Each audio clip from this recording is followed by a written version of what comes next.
નમસ્કાર મિત્રો, ચેપ્ટર 1 વિદ્યુત ભાર અને વિદ્યુત ક્ષેત્ર, લેક્ચર નંબર 13 કુલમ્બના નિયમનું સદિશ નિરૂપણ અથવા તો સદિશ સ્વરૂપ. અત્યાર સુધી આપણે માત્ર કુલમ્બના નિયમનો મૂલ્યની ચર્ચા કરી, મૂલ્ય કઈ રીતે શોધી શકાય.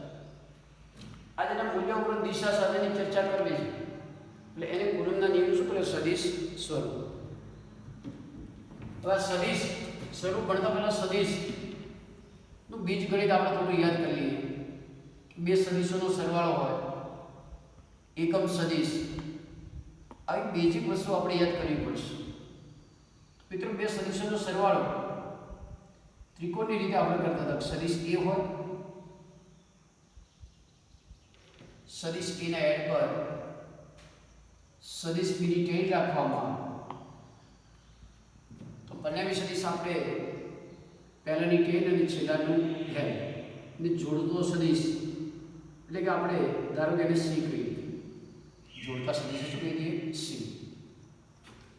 તો પહેલાની ટેલ અને છેલ્લાનું હેડને જોડતો સદિશ એટલે પરિણામી સદિશ સી. સી બરાબર શું લખતા હતા? સી બરાબર a પ્લસ b.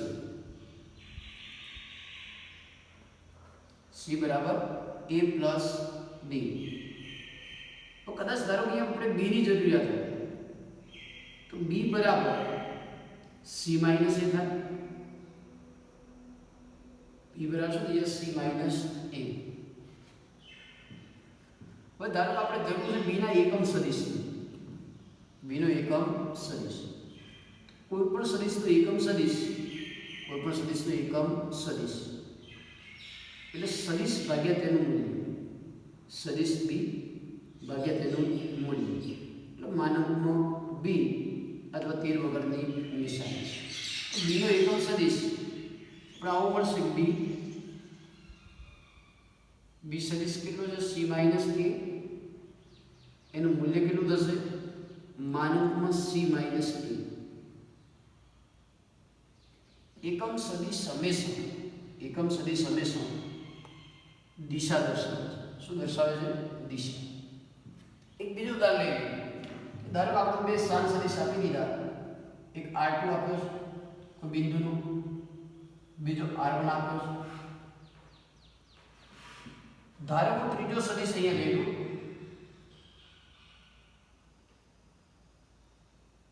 ત્રીજો સદિશ તો એને આપણે આવું કહી દઈએ r12 સદિશ. r12 સદિશ.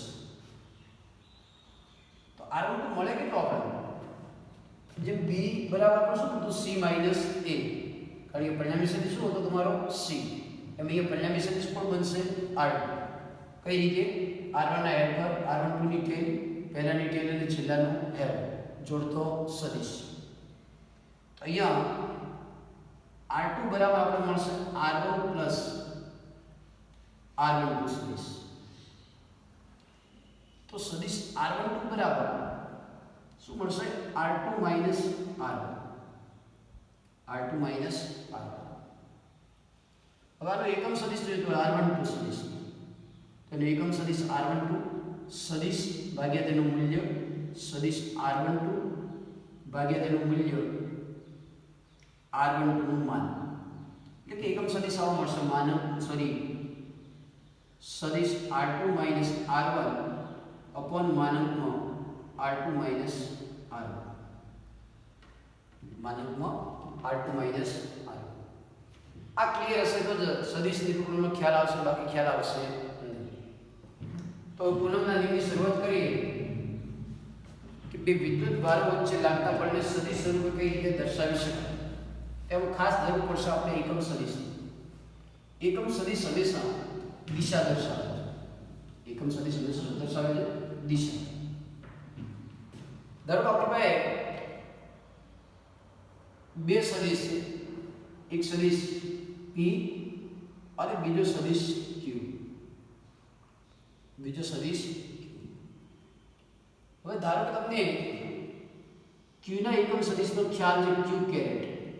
q ના એકમ સદિશનો ખ્યાલ છે શું? q caret. તો સદિશ q કઈ રીતે લખાય? સદિશ q આ રીતે લખાય, તેનું મૂલ્ય q અને તેની દિશામાંનો એકમ સદિશ ક્યુ કેરેટ. આ વાતથી જ ક્યુની. તો પી કઈ દિશામાં? ક્યુની દિશામાં. ક્યુની દિશા શાના વડે દર્શાવી શકાય? ક્યુ કેરેટ વડે. જ્યારે જ્યારે બે સદિશો એક જ દિશામાં હોય ત્યારે કોઈ એકના એકમ સદિશ વડે બીજાની દિશા દર્શાવી શકાય. તો સદિશ પી આપણે લખવું હોય તો સદિશ પીનું મૂલ્ય અને એ ક્યુ કેરેટ લખવું હોય તો લખી શકાય, કારણ કે પી અને ક્યુ બંને કેવી દિશામાં? એક જ દિશા. આવા કિસ્સામાં કોઈ એક સદિશના એકમ સદિશને બીજા સદિશની દિશા દર્શાવવા માટે ઉપયોગ કરવો તો કરી શકાય.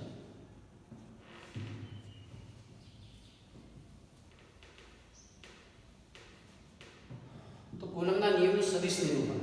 કુલમના નિયમનું સદિશ નિરૂપણ.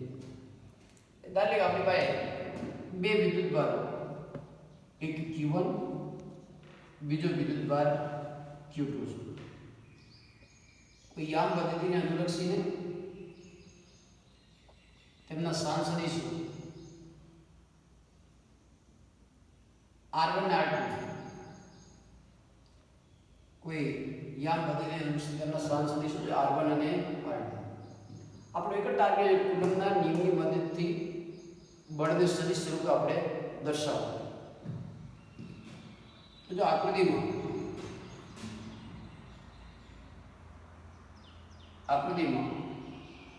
ઉગમ બિંદુ ઓને અનુલક્ષીને વિદ્યુતભાર Q1 અને Q2 ના સ્થાન સદિશો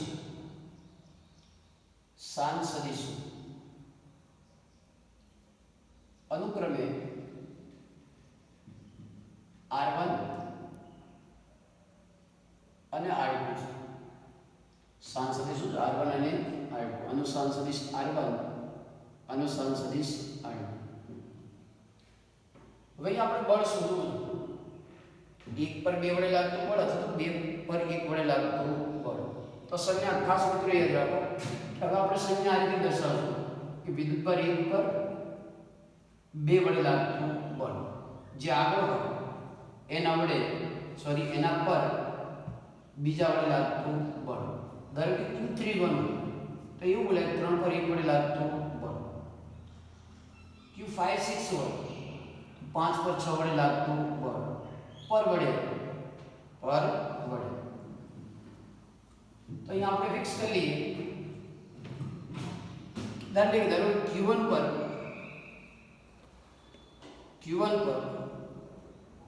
Q2 વડે લાગતું બળ 1 પર F12 સદિશ F12 શોધવું. 1 પર 2 વડે લાગતું બળ શોધવું. તો અહીંયા સદિશ સ્વરૂપ દર્શાવવું છે. એટલે મિત્રો આપણે અહીંયા પહેલી દિશા કન્ફર્મ કરવી પડશે. આપણે લઈએ બંને વિદ્યુતભારો સજાતીય છે એવું સ્વીકારીએ. બંને વિદ્યુતભારો કેવા છે? સજાતીય. હવે આ બેને જોડતી રેખા, બળની દિશા હંમેશા બેને જોડતી રેખા પર જ હોય.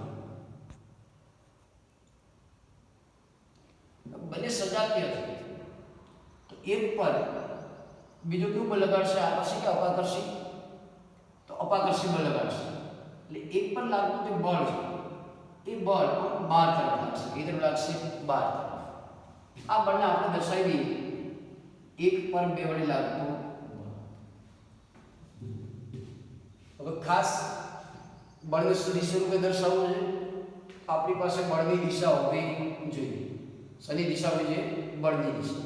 મિત્રો ખાસ યાદ રાખો કે બળની દિશા માટે વચ્ચેનો સદિશ ખાસ કામ લાગશે. આ વચ્ચેનો જે સદિશ એ હંમેશા બળની દિશામાં દર્શાવી દેવાનું. કઈ દિશામાં દર્શાવી દેવાનું? બળની દિશામાં.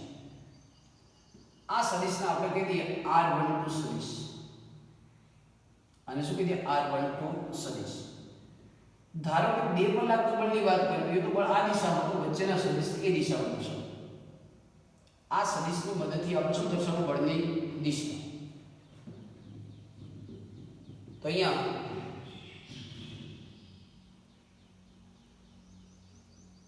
Q1 પર Q2 વડે લાગતું બળ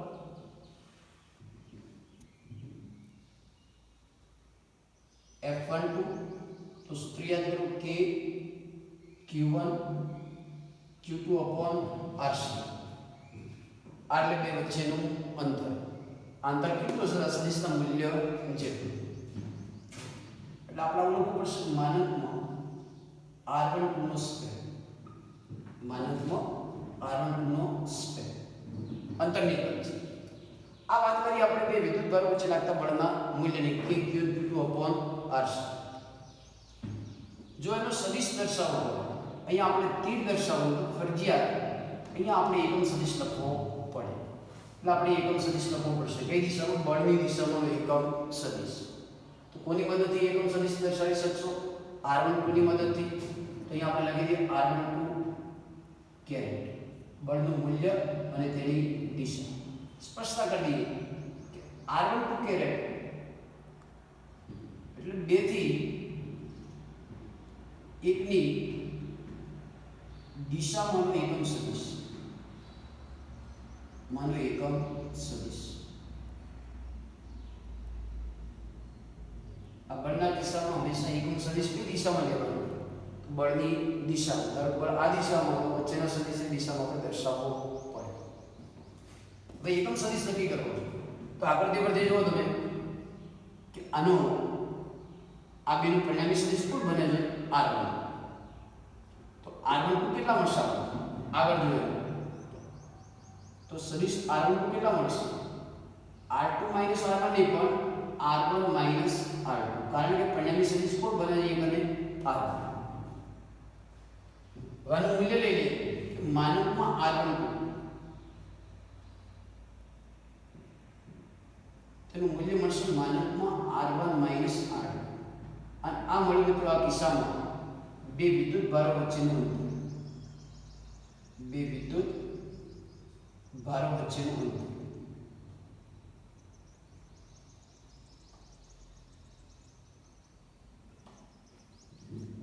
તો આપણે જરૂર છે એકમ સદિશ તો માટે r12 કેરેટ કેટલો મળશે તો સદિશ r12 ભાગ્યા તેનું મૂલ્ય r1 માનકમાં r1 ये सदिश रूपे लगी नाखो r1 r2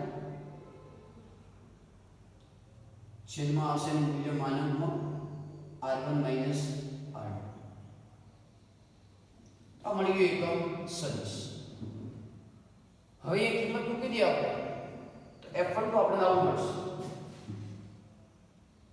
1 પર 2 વડે લાગતું બળ K Q1 Q2 upon मानकમાં r1 એકમ સદિશ મૂકી દઈએ r2 r1 આ કૌંસ છે આ સદિશ સ્વરૂપ છે છેદમાં તેનું મૂલ્ય માનકમાં r2 r1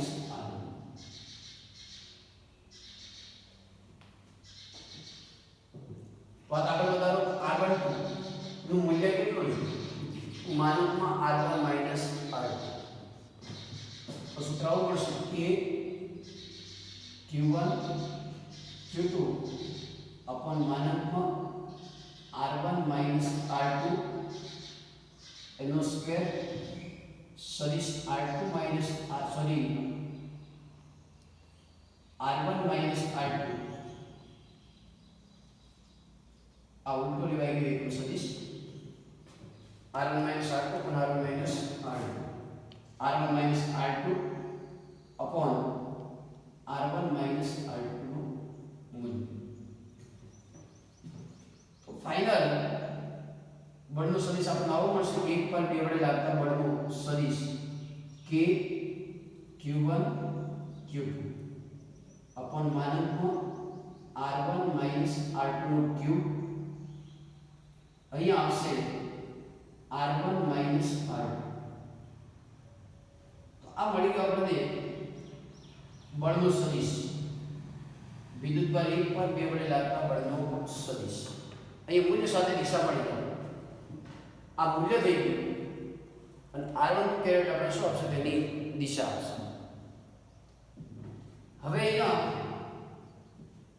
બે વિદ્યુતભારો વિજાતીય હોય તો જેવી દિશા અંદર તરફ છે, સોરી બહાર તરફ જેવી દિશા કેવી હોય અંદર તરફ, ક્યારેક બે વિદ્યુતભારો વિજાતીય હોય ત્યારે તો કેલ્ક્યુલેશનનો માત્ર ચેન્જ કેટલો કરવાનો છે કે જેવો એકમ સદિશ તમે પ્લસ લો છો એવો એકમ સદિશ કેવો લઈ લો તમે માઇનસ, તો સીધું તમને આવું મળી જાય.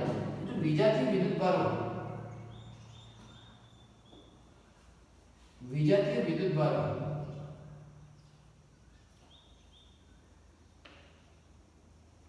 એક પ્લસ હોય બીજો કેવો હોય માઇનસ, તો ફરી રિપીટ કરું અહીંયા આગળ નિશાન છે મૂકી દો તમે માઇનસ, તો તમને આવું મળશે F12 બરાબર minus k q1 q2 r1 minus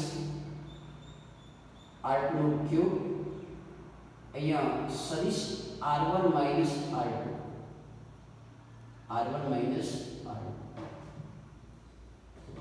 સજાતીયમાં આગળ માઇનસ નથી લખવાનું થતું, વિજાતીયમાં આગળ શું લખવું પડે તમારે માઇનસ. હવે આ જ રીતે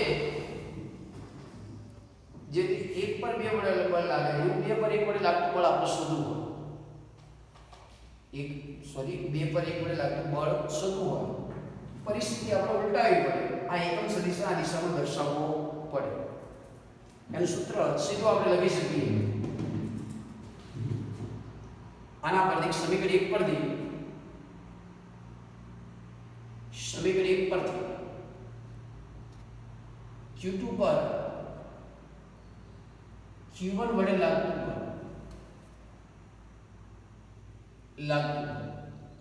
કોના પર બળ લાગે છે 2 પર, F2 પર 2 પર 1 વડે લાગતું, ફરીથી k q1 q2 આગળ પાછળ લખવાનો વાંધો હોતો નથી.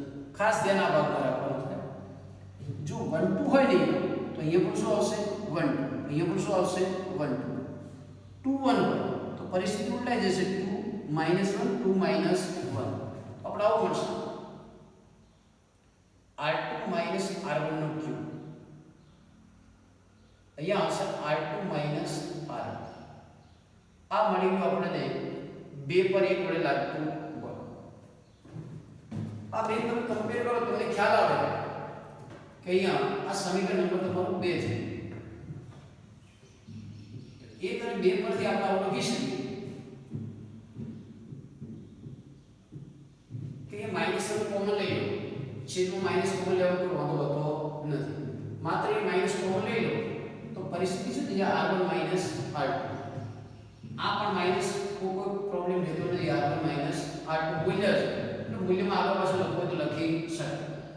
તો બંને પરથી આપણે આવું લખી શકીએ F12 બરાબર હંમેશા શું મળે -F21. આનો મતલબ એવો થયો કે 1 પર 2 વડે લાગતું બળ અને 2 પર 1 વડે લાગતા બળનો મૂલ્ય કેવા હોય સમાન, પણ દિશા પરસ્પર વિરુદ્ધ હોય. 1 2 પર લાગતું બળની દિશા એ તરફ છે તો 2 પર લાગતા બળની દિશા આપણને આ તરફ મળશે F21. કેવા વિદ્યુતભાર માટે સજાતીય માટે, વિજાતીય માટે દિશા કેટલી દર્શાવી પડે અંદર તરફ, બાકી સૂત્રમાં કોઈ ફરક પડતો હોતો નથી. વિદ્યુતભાર સજાતીય હોય તો આ રીતે સૂત્ર લેશું, વિજાતીય તો માત્ર આગળ નિશાની મૂકવાની તો તમારે માઈનસ. તો છેલ્લે બે વિદ્યુતભારનું મૂલ્ય સરી 2 પર લાગતા બળનું મૂલ્ય સમાન હોય અને દિશા કેવી પરસ્પર વિરુદ્ધ. તો ફટાફટ મિત્રો કુલમના નિયમનું સદિશ નિરૂપણ આપણે જોઈ લઈએ કે ઘણી વખત પ્રશ્ન આ રીતે પૂછાતો કુલમનો નિયમ આપી અને સદિશ નિરૂપણ કરો. તો અહીંયા આપણે લખવું પડે કુલમનો નિયમ કે બે બિંદુવત સ્થિર વિદ્યુતભારો વચ્ચે લાગતું વિદ્યુતબળ બે વિદ્યુતભારના મૂલ્યના ગુણાકારના સમપ્રમાણમાં અને અંતરના વર્ગના વ્યસ્ત પ્રમાણમાં હોય, દિશા બે વિદ્યુતભારને જોડતી રેખા હોય. સદિશ નિરૂપણ માટે આપણે યામક પદ્ધતિ લેવી પડશે. તો એને અનુલક્ષીને q1 q2 ના સ્થાન સદિશ શું r1 અને r2 એ આપણે ફિક્સ કરી દીધું. q1 પર q2 વડે લાગતું બળ શું છે F1. તો અહીંયા આ કરતા આપણે બંને વિદ્યુતભારો કેવા લીધા સજાતીય q1 આ q2 સ્થાન સદિશ r1 સ્થાન સદિશ r2. આપણે એ જરૂરિયાત છે વિદ્યુતભાર પર લાગતા બળના મૂલ્ય ઉપર સની જરૂર છે દિશા. તો તો વચ્ચેની જે રેખા છે એનું દિશા કઈ રીતે લેવાની? બળની દિશા. એટલે જેની મદદથી આનો એકમ સદિશ આના માટે ઉપયોગમાં લેવો તો લઈ શકાય. એટલે r1 2 થી a ની દિશામાં એકમ સદિશ. સદિશ r1 નું સૂત્ર પણ 60 પરથી r1 - r2 તેનું મૂલ્ય માનકમાં r1 - r2 એકમ સદિશ ભાગ્યા તેનું મૂલ્ય. ચલો બળનું મૂલ્ય ઉપર એકમ સદિશની કિંમત મૂકી દીધી આપણે. તો હંમેશા સદિશ સ્વરૂપે સૂત્ર મળશે k q ઉપર r1 - r2 q r1 - r2. ધારો આપણે આવું લખવું છે કે F65 આનો મતલબ 6 પર 5 વડે લાગતું બળ. તો શું કરશો? k q5 q6 k q5 q6. ખાસ ધ્યાન રાખવું છે તો જેના પર બળ લાગે આગળ લઈ લો r6 - r5 એનો q અહીંયા આવશે r6 - r5. એટલે કોઈ પણ બે વિદ્યુત બળ વચ્ચે લાગતા બળને સદિશ સ્વરૂપ આપણે સરળતાથી યાદ રાખવું તો રાખી શકાય. તો થિયરી બોર્ડ માટે પણ અગત્યની છે અને સિમ્પલ થિયરી ખાલી એકમ સદિશ આપણને શોધતા આવડતું હોવું જોઈએ.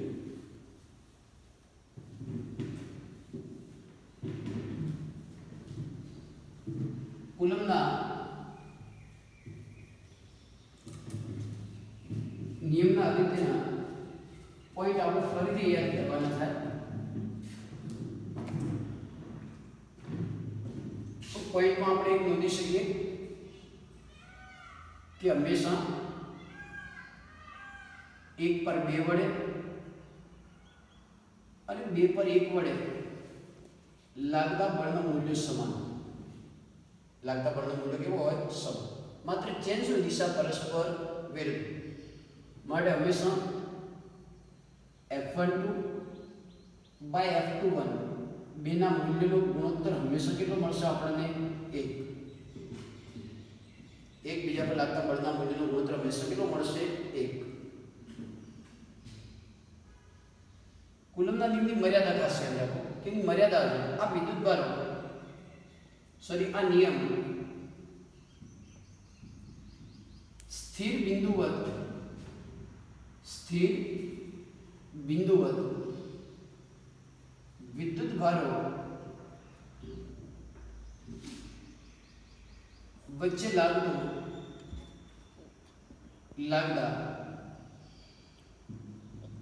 આ નિયમ સ્થિર વિદ્યુત ભારો વચ્ચે લાગતા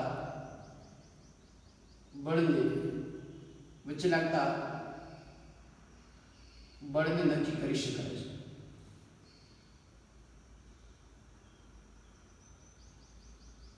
ગતિમાન વિદ્યુતભારો હોય તેમની વચ્ચે લાગતા બળની ચર્ચા કરવી હોય તો કુલમનો નિયમ આપણે એપ્લાય કરી શકતા નથી. સ્થિર બિંદુવત વિદ્યુતભાર ખાસ ધ્યાન રાખવું. આ બાબતને શું કહેવાય? કુલમના નિયમની મર્યાદા. ઘણા બધા વિદ્યુતભારો હોય તો સીધો એક વિદ્યુતભાર પર બધા જ વિદ્યુતભારો લાગતા બળની માત્રા નક્કી કરવી કુલમના નિયમની મદદથી નક્કી કરી શકાતી નથી. એના માટે આપણે ફરીથી સંપાતપણાના સિદ્ધાંતની ચર્ચા કરવી પડે, જે આપણે નેક્સ્ટ લેક્ચરમાં સંપાતપણાનો સિદ્ધાંત લઈશું.